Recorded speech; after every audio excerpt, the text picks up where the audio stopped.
Hi, I'm Lucas Kitchen. This is More to the Story. Thanks for being with me.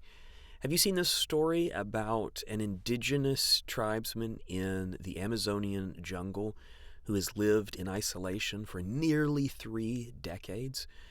I'll give you the cliff notes of the story. So in the 70s, the tribe that this man belonged to was just nearly decimated through apparently deforestation and I think cattle ranching.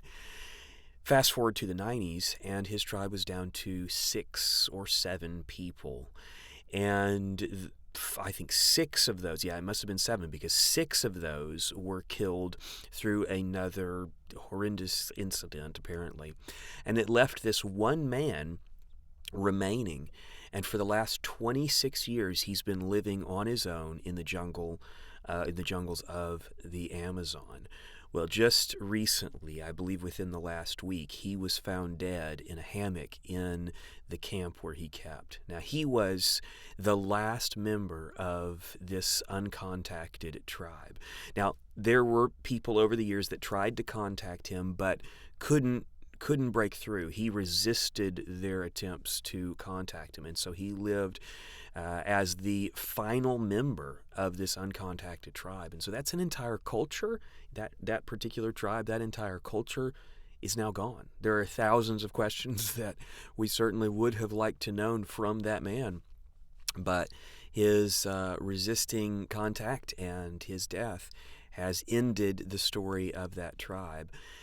And it's both sad and a reminder of the amazing work that has happened in this area of culture and sociology. It makes me think of this verse. I was thinking about this verse this morning. Go into all the world and preach the gospel to all creation. Mark 16:15.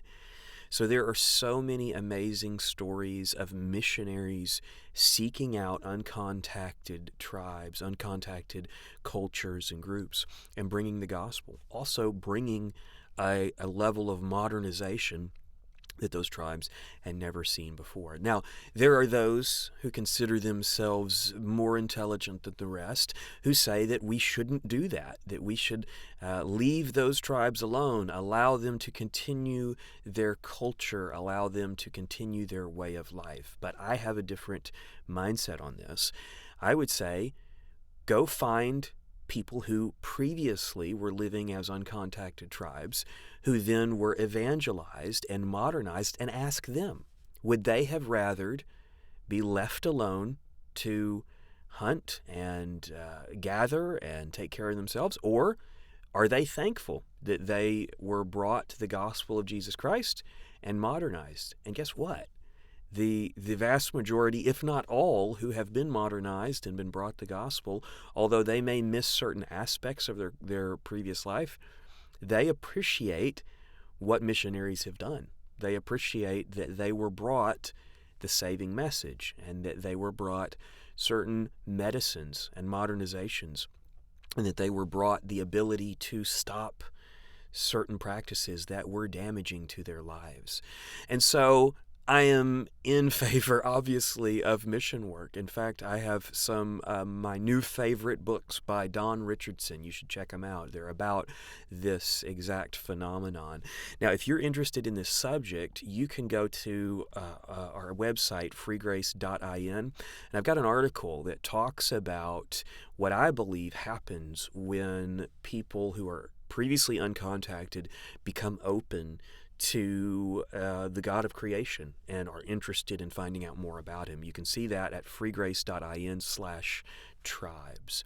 So, although this is a sad day to see this culture disappear into history, it's also a reminder, and I think maybe a celebration, of how many have been brought into the fold, into the gospel, because of the work of missionaries. So thank you if you're a missionary.